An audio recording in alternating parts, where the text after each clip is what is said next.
Mga kwento ni Thelmo.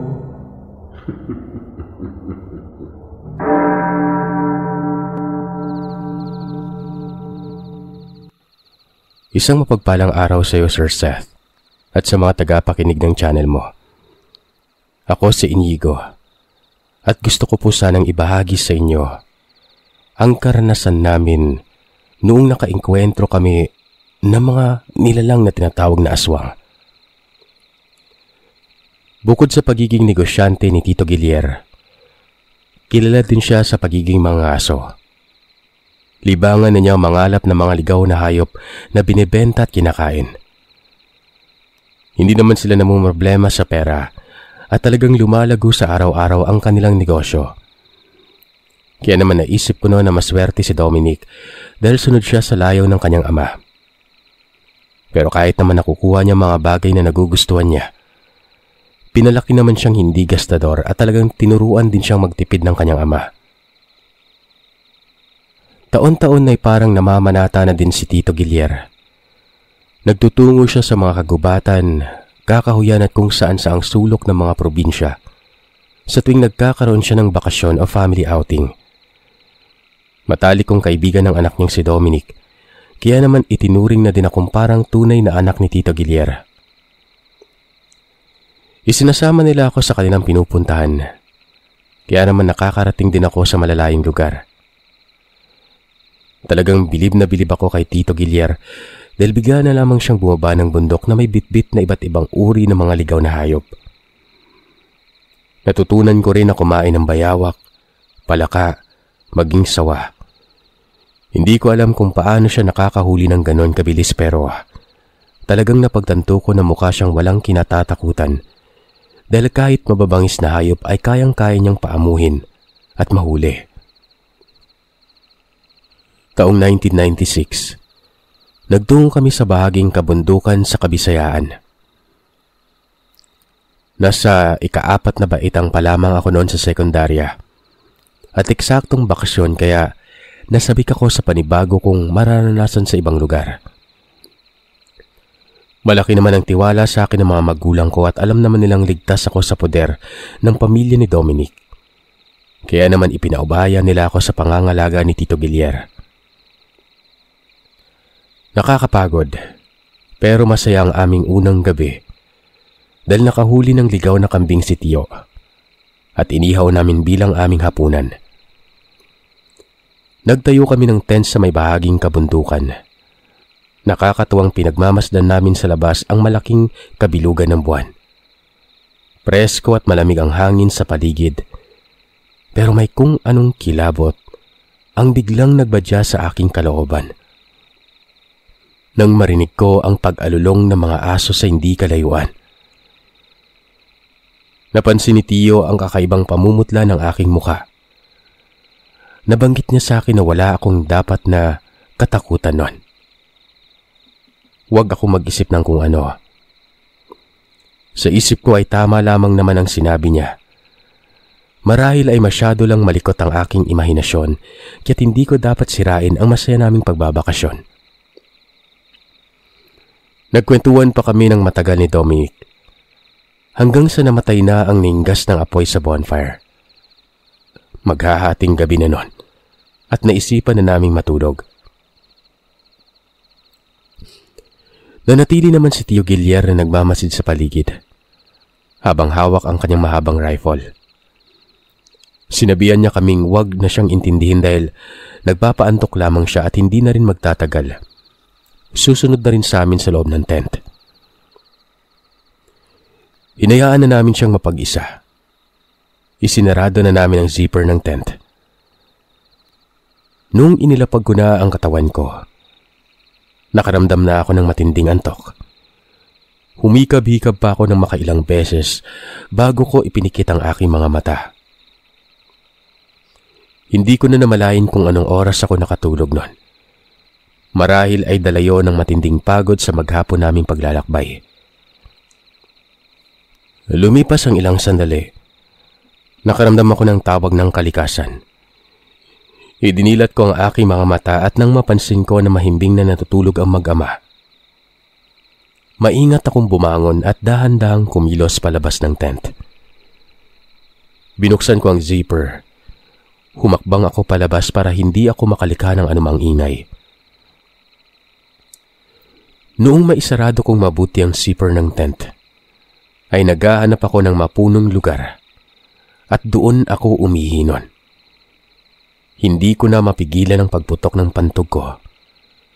Umihi ako sa tabi ng isang matayog na punong kahoy.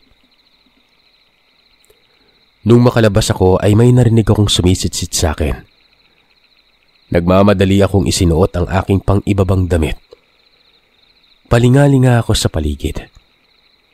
Hanggang sa may nasabat ako sa isang puno na figura na titig sa akin noon. Namumula ang mga mata. Nagbabaga. Nangilabot ako at halos hindi makaalis sa aking kinatatayuan. Nung mapagmasdan ko na unti-unti siyang lumalapit ng tingin. At doon ay napagmasdan ko na bukod sa panlilisik ng mga mata nito, tumutulo din ang mga laway niya. Mabuhok ang katawan. Nanlilimahid ang naturang nilalang. Pakiramdam ko ay tagos sa buto ang mga titig nito sa akin. At wari ko ay nagugutom niya akong pinapanood sa kanyang pwesto. Inangat ko ang aking mga paa at paatras ako ng paghakbang palayo sa kanya. Pero laking gulat ko nang bigla na lamang siyang tumalon pababa sa punong kahoy. Doon lamang ako tuluyang naalarma. Tila bumalik ako sa katinuan. Naisipan ko na sumigaw ng malakas at humingi ng tulong noon. Kumaripas ako ng takbo patungo sa kinaroroonan ng tent. Tinawag ko ang pangalan ni na Dominic at Tito Gilier. Paglingon ko, iilang hakbang na lamang ay malapit na sa akin ang nakakapangilabot na nilalang. At doon pa lang sa kinatatayuan niya, ay nasilayan ko sa liwanag ang kanyang tunay na anyo. Hindi ito hayop. Pero anumang oras ay para bang pasugod ito nun. Hindi nga ako nagkamali sa mga naisip ko dahil bigla na lamang siyang lumundag. Pero isang malakas na putok ng baril ang dumagundong sa aming harapan. Kamuntik nang matamaan ng nilalang kung hindi pa ito nakailag. Siguradong napuruhan ang tenga nito ng bala ng baril. Nagulat ako at nilingon ang pinagmulan ng umaalingaw-ngaw na putok ng baril na yon. Kitang-kita ko na umuusok ang dulo ng rifle ni Tito Gilier. Galit na galit siyang nakatingin sa nilalang. Ikinasa pa niya ang rifle bago itinutok sa direksyon ng aswang. Pero biglang nagmadaling kumaripas ng takbo ang nilalang na yon. Napakabilis ng pangyayari. Nakita ko na lamang na tumatakbo na rin si Tito Gilier at hinahabol niya ang naturang nilalang na yon. Wala na kaming ibang nagawa ni Dominic kung hindi sundan niyang kanyang ama. Hindi tumigil si Tito Gilier sa pagbaril sa nilalang habang tumatakbo ng mabilis nun. Sumuot kami sa mga matatalas na sanga ng mga punong kahoy at hindi na namin naalintana ang mga galos at gasgas na natamo namin nun. Nadapa pa kami sa mga pababang daan sa bundok. Natanaw namin si Tito sa hindi kalayuan at napansin namin ni Dominic na may inilabas itong pendant mula sa kanyang dibdib. Habang hinahawakan niya ni Tito, ay unti-unti siyang naglaho hanggang sa tuluyan nang mawala sa aming paningin. Nagkatinginan kami ni Dominic. Pilit na nagtatanong kung saan nagpunta si Tito Gilier. Pero wala kaming malamang kasagutan mula sa aming mga nakita. Naglakad-lakad pa kami at nakita namin sa may kakahuyan ang nilalang na tila meron itong katunggali na nagmumula sa may hangin. Napakabilis at tila may kung anong humihiwa sa iba't ibang bahagi ng katawan ng nilalang na yon. Iwinasiwas ng nilalang ang kanyang kuko sa iba't ibang direksyon. pero patuloy lamang na nadadagdagan ang mga hiwa niya sa katawan. Hindi nagtagal, biglang may humila ng kanyang leeg at pagkatapos ay binalian ito ng buto. Napahandusay sa lupa ang nilalang at padapang binawian ng buhay. Makalipas ang ilang sandali, biglang lumitaw si Tito Guillier. Nasa bandang likuran na niya ang rifle at hawak na niya ang itak. Iniangat niya ang ulo ng nilalang at walang habas na ginilitan ito sa leeg. Kasunod ay pinugot ang ulo nito. Umakyat ang kilabot sa tuktok namin ni Dominic. Hindi namin sukat akalaing makakasaksi kami ng ganon. Ganon kabangis na pangyayari sa pakikipaglaban sa hindi tao. Hindi naman kami nakita ni Tito Guillier pero maingat pa rin kaming nagtago at sumunod sa direksyon na tinungo niya palabas ng kakahuyan. Lumipas ang ilang minuto. Nakabalik na kami sa bahaging kinaroroonan ng tent. Doon kami nagkatagpo-tagpo ni Tito. Pagkakita niya sa amin ay nasorpresa siya at tinanong niya kami kung saan kami nanggaling. Kung kaya't sinabi namin sa kanya ang katotohanan at kung paano namin siya nahuling nakikipaglaban sa aswang. Tinanong siya ni Dominic kung anong klaseng agimat ang nasa kwintas niya. Inilabas ni Tito Guillier ang kwintas at ipinakita sa amin ang kakaibang pendant nito. Isa yung habak na binigay sa kanya ng isang matandang albularyo na nakilala niya sa Hilaga noong kabinataan niya. Nabanggit niya na ang habak na yon ay nagtataglay ng kapangyarihan ng tagaliwas at tagabulag. Mainam din yung pangontra sa masasamang banta, kulam at barang, at kaya nitong paamuhin ang anumang mabangis na hayop o taong may pusong bato. Matagal na niya yung tinatangan, kung kaya't hindi siya basta-basta masaktan ng anumang masasamang elemento. Dagdag pa niya na hindi lamang mababangis na hayop ang kanyang nakakaengkwentro sa mga lugar na kanyang napupuntahan at hindi rin iisang beses na nakasagupa siya ng aswang. Nasanay na siyang makipaglaban sa iba't ibang uri ng nilalang kaya sa palagay niya ay wala na siyang dapat nakatakutan pa sa kanyang naging engkwentro sa nilalang na kamuntik ng bumiktima sa akin. Sa kasunod na araw ay bumaba na kami sa bundok at naghanap na kami ng panibagong ligtas na lugar. Naglaan pa kami ng 2 araw bago kami bumalik sa aming lugar. Inakala ko noon na doon na matatapos ang kababalagan na nangyari sa amin. Pero nasundan pa yun ng maraming beses.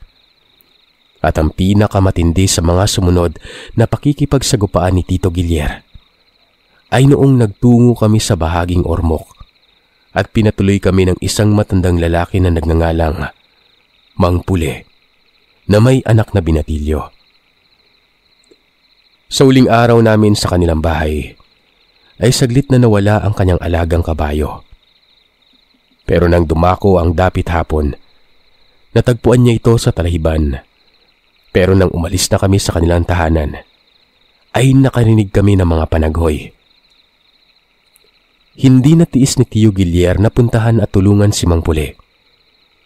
Kaya naman nang bumalik kami sa kanilang tahanan at doon ay inabutan namin ang pagbabagong anyo ng kabayo. Hindi yun yung kabayo niya. Nabanggit sa amin ni Tio Guillier na may iba pang klase ng aswang sa ibang bahagi ng Pilipinas. Kaya nitong magbalat kayong kabayo o baka nakawangis na mga alagang hayop na mga tao para makapasok sila sa bahay ng kanilang gagawing biktima.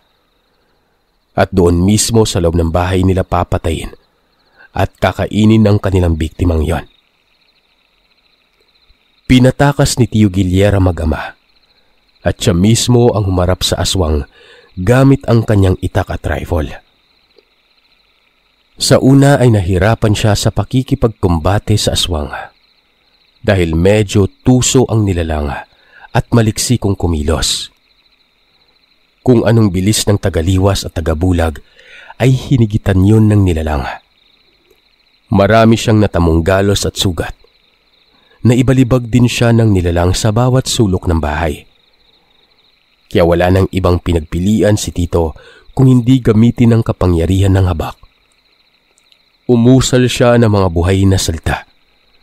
Nagpoder, kung kaya't nabakuran niya ang aswang at hindi nito magawang makatakas pa. Doon ginamit ni Tito Guillier ang kanyang natitirang lakas. Inipon niya ang kanyang enerhiya at nagdepensa sa kanyang sarili. Umilag siya sa mga kuko ng nilalang.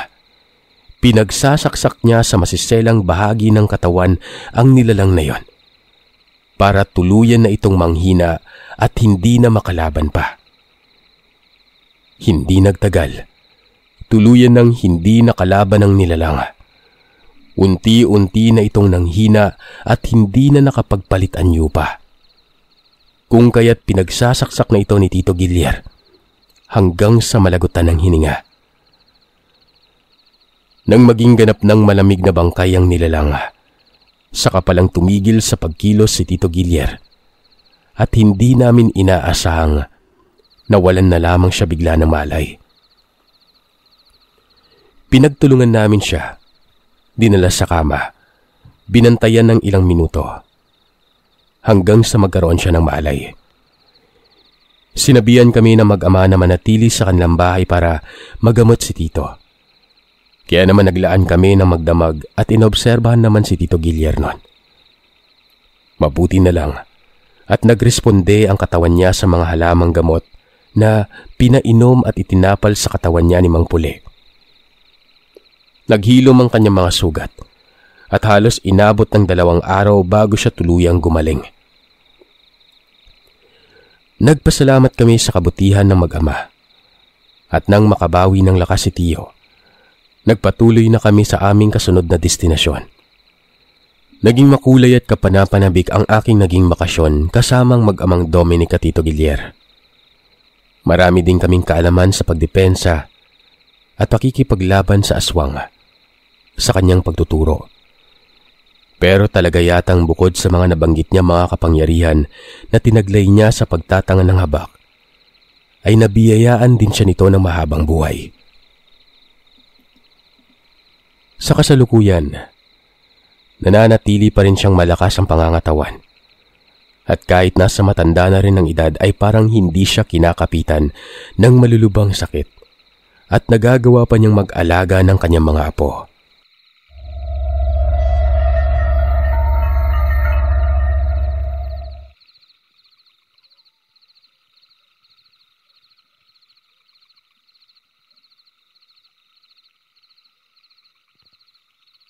Tawagin niyo na lamang akong CJ.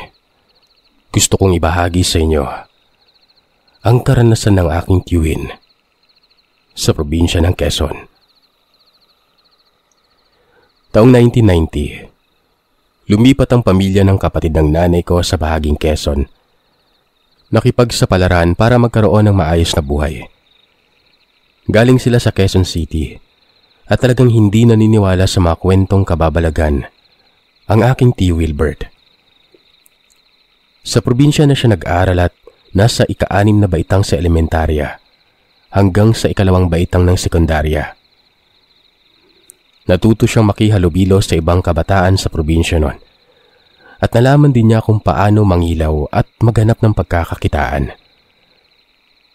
Nasa 15 taong gulang pa lamang noon si Tio nang una niyang maranasan ang tungkol sa mga kwentong kababalagan. Isang araw, nagkatuwaan silang magkakabarkada. Nagkwentuhan ng mga katatakutan habang nakatambay sa isang tindahan habang umiinom ng soft drinks noon. Nagkwento ang isa sa mga kabarkada ni Tio Wilbert na nagngangalang Paco. Ayon sa kanya, may nakita siyang kulot na bata noong naglalakad siya pa uwi noon. Napadaan siya sa may tulay sa tabi ng puno ng bangkal na pinaniniwalaang puno na pinagtataguan ng mga iba't ibang hindi maipaliwanag na nilalang. Ipinaliwanag niya sa kanyang mga kaibigan na ang kulot ay isang bata na napakaitim, Napakarungis. Kapag nakakita ang tao ng kulot, ay siguradong mamalasin o may sakunang mangyayari sa kanya. Nung sumunod na araw, pagkatapos niyang makakita ng kulot, nagkaroon siya ng sinat at hindi siya nakapasok sa paaralan. Sumang-ayon sa kanya ang kaibigang si Godot, at siya naman ang nagbahagi ng kwento.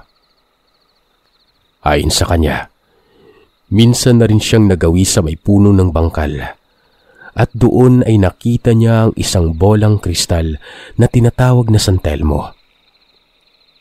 Bigla na lamang itong nagtungo sa may kakahuyan at naglahong parang bula. Pinaniniwalaan noon sa probinsya na kapag merong nagpakitang San Telmo, ay tiyak na may ginto o kayamanan sa malapit, pero wala pang mga residente noon ang nakakapagpatunay na meron ngang kayamanan sa may kakahuyan. Sa puntong yon ay pinagtawanan na lamang siya ni Tio Wilbert at sinabing imbento lamang nito ang kwento para takutin siya. Medyo nainis sa kanya si Paco at ipinagdiinan na nagsasabi kay Tito Wilbert ng totoo at hindi katang-isip ang mga sinasabi nila ni Godot. Marahil ay dahil sa galing sa lungsod si Tio at hindi hagip ng isip niya ang mga kwentong kababalagan sa mga probinsya. Sa mga oras na yun ay bahagyang sumang-ayon sa kanya si Tio Wilbert dahil talagang hindi siya basta-basta naniniwala sa mga kwentong barbero, lalo pat walang patunay. Kaya naman hinamon siya ni Paco noon. Makikipagpustahan sa kanya ang mga kabarkada na sa gabing yon ay pupunta si Tio Wilbert sa malapit na panaderya. Bibili ng masarap na everlasting o yung pandikoko na may palamang niyog. At kung makakita siya sa puno ng bangkal ng anumang nilalang at natakot siya, ay ibibigay niyang lahat ang pandikoko sa kanyang mga kaibigan. Pero kung wala naman siyang makita na anumang nilalang, mapapa sa kanya ang lahat ng pandikokong yon. Kumagat naman sa pustahan si Tio Wilbert dahil kampante siya ang mananalo nun.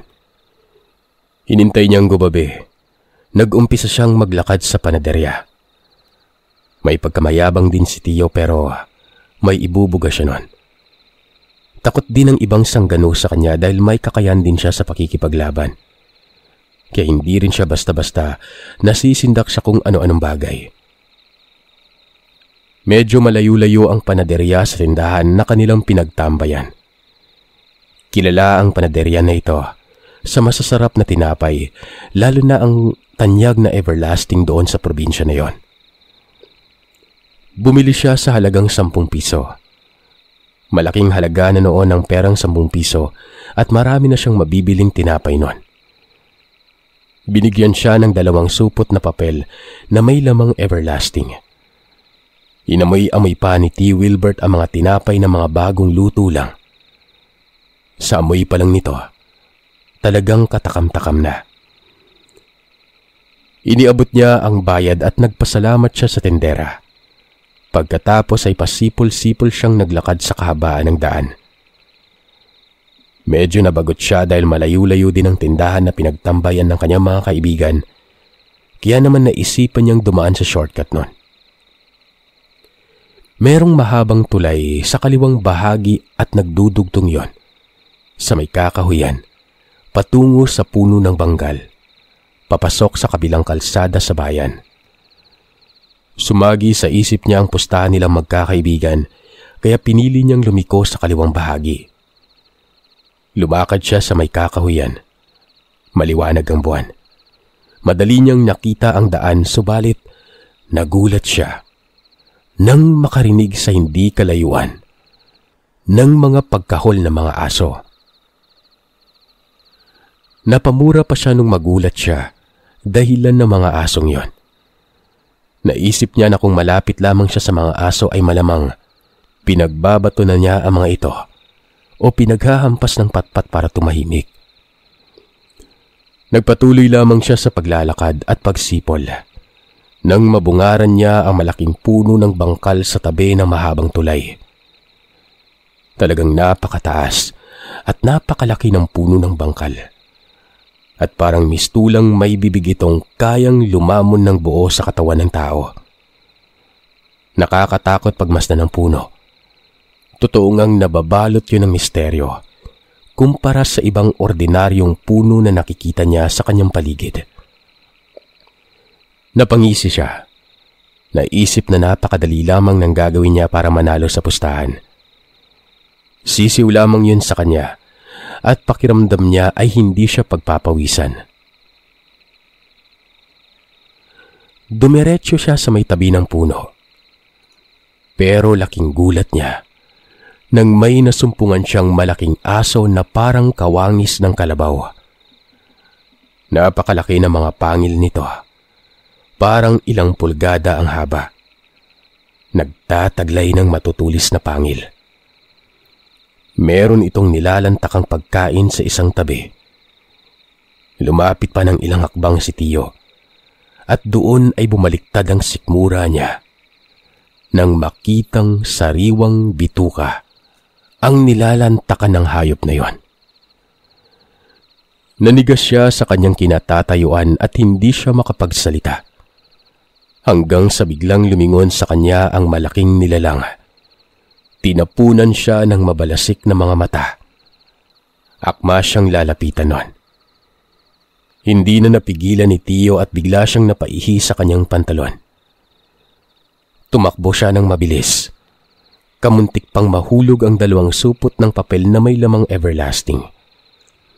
Nagmamadali siyang tumakbo hanggang sa makarating siya sa isa pang sementadong daan kung saan maraming kabahayan ang nakahanay. May nakabunggo siya sa may daan nun. Pag-angat niya ng tingin niya, nakita niya si Mang Gaspar na kanyang kapitbahay. May dala itong itak at buntot pagi. Tinanong siya nito kung anong nangyari sa kanya at kung saan siya pupunta. Inilahad ni Tio Wilbert ang nakita niyang malaking aso sa tabi ng puno ng bangkal. At dahil doon, ay nagmadali ang matanda na tumakbo patungo sa puno ng bangkal na yon. Kaagad namang lumakad si Tio Wilbert pabalik sa tindahan. Doon ay natagpuan niyang naggigitara at nagbibiruan ang kanyang mga kaibigan. Pagkakita sa kanya ng mga ito, natahimik sila nang mapagmasdan ang pamumutla ng kanyang buong mukha. Tinanong nila kung anong nangyari dito at kahit nauutal si Tio Wilbert sa pagsasalita, sinubukan niyang ipaliwanag ang lahat ng nangyari sa kanya. Pagkatapos niyang makapagsalita nun ay parang naawang napapatawa ang mga kaibigan niya. Lalo pat nakita nilang naihi ito sa kanyang pantalon. Natalo sa pustahan si Tio Wilbert at ibinigay niyang lahat ang pandikoko sa kanyang mga kaibigan. Pero hindi rin sila nagtagal sa may tindahan dahil napagkaisa nilang makiosyoso sa nangyayari sa may puno ng bangkal. Kumaripas sila ng takbo, pabalik sa may kakahuyan, at doon nila nakita ang ilang grupo ng kalalakihan na nakikipaglaban sa isang malaking aso nun. Nakita din ni Tio Wilbert si Mang Gaspar na nakikipagkumbate sa malaking aso gamit ang itak at buntot pagi. Pinaghahampas nito ng buntot pagi at pinagtatataga ang aso. Nagimbal si Tio Wilbert sa anyo ng asong yon. Itinanong pa niya sa mga kaibigan kung anong uri yon ng nilalang. Mabilis naman siyang sinagot ni Paco at nabanggit na baka isa yung asbo. Ayon sa paliwanag niya, ang asbo o tinatawag na aswang lakad ay nagmula sa Kabisayaan. Mas malaki pa sa kalabaw, tao sa umaga at nagiging halimaw tuwing sumasapit ang gabi. Palagay pa niya ay isang dayuhan ang naturang aswang dahil wala naman siyang napapabalitaan na aswang na gumagala noong mga nakaraang taon. Sa tagal nilang nanonood, ay hindi rin napatay na mga tao ang nilalang na yon. Binitag nila ito at tinalian, pagkatapos ay dinala sa may barangay hall para maobserbahan. Ang mga kalalakihan ay nagmatsyag sa ikinulong nilang asbo. At nang sumapit ang madaling araw, ganun na lang ang pagtataka nila nang biglang mag-anyong tao ang malaking asong yon. Nagalit ang kapitan. Pinakawalan ng lalaki. Sinabihan niya ang mga tao gayon din ang mga kalalakihan na magsipag-uwian na sa kanilang mga tahanan at huwag nang pagtangkaang patayin ng lalaki. Dahil hindi na ito makakagawa pa ng karahasan dahil nabunyag na ang pagkatao nito. Simula noon ay hindi na nakarinig ang mga tao ukol sa malaking asong nagpalit anyo bilang tao. At hindi na rin nila yon nakita pa sa probinsya. Isang hapon, napadaan na naman si Tio Wilbert sa may panaderya para bumili ng Everlasting. Hindi na siya natakot na dumaan sa may tulay dahil medyo ilang buwan na rin ang nakakaraan pagkatapos ng engkwentro niya sa aswang. Naglakad-lakad siya sa may kakahuyan at may nakitang isang magandang babae sa tabi ng puno ng bangkal. May dala itong basket na puno ng saging at mangga. Napatulala si Tio Wilbert sa kagandahan ng babae at nagawa pa niyang makipagkilala dito. Nagpakilala ang babae bilang Marisa at malapit lamang ang bahay niya buhat doon. Binigyan pa niya ng ilang piraso ng saging si Tio. Nagkapalagayang loob sila at naisipang ihatid ng tiyuhin ko ang babae pero tumanggi ito. Nagmadali siyang naglakad sa may kakahuyan hanggang sa tuluyang maglaho nun. Nakaramdam ng panghihinayang si Tio kung kaya't naglakad siya papasok sa sementadong daan. Ikinuwento niya sa mga kaibigan niya ang kanyang karanasan at nagsuspetsa sila na baka hindi normal na tao ang babae o baka naman dayuhan lamang sa kanilang lugar. Pero hindi na wala ng pag-asa si Tio Wilbert na masilayan muli ang babaeng yon. Araw-araw siyang dumadaan sa may kakahuyan kung saan matatagpuan ang puno ng bangkal. At doon ay nakikita niya ang babae na palaging may dalang basket na puno ng mga prutas. Matagal niyang nakakausap ang babae sa kakahuyan. At minsan ay naisipan siya nitong isama sa kanyang bahay pero tumanggi si Wilbert. Dahil baka mapagalitan siya ng kanyang mga magulang kaya palagi na lamang nilang naipagpapaliban ang kanilang plano. Kung minsan naman ay umuwi si Tio na balisa at wala sa sarili, kaya nabahala ang kanyang mga magulang nun. May mga pagkakataon din na napapaniginipan niya si Marisa na isinasama siya sa isang maliwanag na lugar. At magigising na lamang siya na wala na siyang saplot sa katawan. Nagpatawag ng albularyo ang mga magulang ni Tio Wilbert at sinuri siyang mabuti. Nakita sa may tawas na may isang engkanto ang nagkagusto sa kanya at balak siyang isama nito sa kanilang kaharian. Kapalit ang kanyang mga nakaing prutas. Bagay na lubos na ikinabahala ng kanyang mga magulang. Kaya naman gumawa ng paraan ng albularyo. Humanap siya ng pang-alay sa engkanto pero hindi pumayag ang engkantong yon. Umigting ang pagmamahal at pagnanais niya kay Tio Wilbert kung kaya't nung dumako ang isang gabi ay inapoy ng lagnat si Tio. Nagkaroon siya ng bangungot at mula sa panaginip niya ay pinipilit siyang kuhain ng engkantong yon. Pinigilan yun ng albularyo. Nakiusap siya na ibalik ng engkanto ang kaluluwa ni Tio sa mundo ng mga tao, kapalit ng alay na ipagkakaloob niya dito. Pero matigas ang engkanto. Si Tio ang gusto niyang mapangasawa, kaya ayaw niyang tanggapin ang anumang alay nun. Sa puntong yon ay sinubukang kausapin ng albularyo ang kaluluwa ni Tio Wilbert. Pinapili siya kung sasama siya sa engkanto o mananatili sa mundo kasama ang kanyang pamilya. Sa mga sandaling yon ay nabuhay ang diwa at kamalayan ni Tio. Nagmakaawa siya sa engkanto na ibalik siya sa kanyang mga mahal sa buhay. At kung nanaisin ng engkanto na may bisita siya, ay pwede naman silang magkita araw-araw sa puno ng bangkal. Napakatagal ng kanilang naging negosasyon bago pumayag ang engkanto, pero ito ang nagbigay ng sariling kondisyon na sa tuwing hating gabi hanggang bago sumikat ang araw ay mapapa sa kanya ang kaluluwa at katawan ni Tio Wilbert sa kabilang mundo. Pumayag noon ang mga magulang ni Tio para lang maibalik sa kanila ang anak. Tumagal ng halos 2 buwan noon at hindi nagtagal ay nilubayan na rin siya ng engkanto. Natapos sa 2nd baitang sa sekundarya si Tio at hindi na nagpakita pa sa kanya ang engkanto, pero paminsan-minsan ay nararamdaman pa rin niya ang presensya nito sa tuwing dumadaan siya sa may puno ng bangkal. Hindi pa sila umalis noon sa probinsya at nagtagal pa sila hanggang magbakasyon. Nakaranas pa si Tio Wilbert ng makapanindig balahibong pangyayari nang magawi sila ng kanyang kabarkada at nakipag-inuman sila sa bahay ng kanilang kaklase. First time ni Tio na uminom ng alak, kaya naman talagang tinamaan siya sa katawan. Nahihilo siyang naglakad kasama pa ang kanyang kaibigang si Lander at hustong napadaan naman sila sa may tabi ng punong bangkal nang namataan nila ang isang babae na may mahabang itim na buhok.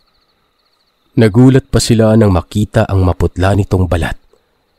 Lumulutang ang mga paa ng babae at doon nila napagtanto na ito ay isang white lady. Nawala ang kalasingan nila, nagsisisigaw sila na tumatakbo sa daan. Nang makarating sila sa may tindahan ay isinumbong nila sa tindera ang kanilang mga nakita nun. Napagalitan pa sila nito at nagsabing nagpapaabot pa ng malalim na gabi ay saka palang uuwi sa kanilang mga tahanan. Maging aral umano sa kanila yon.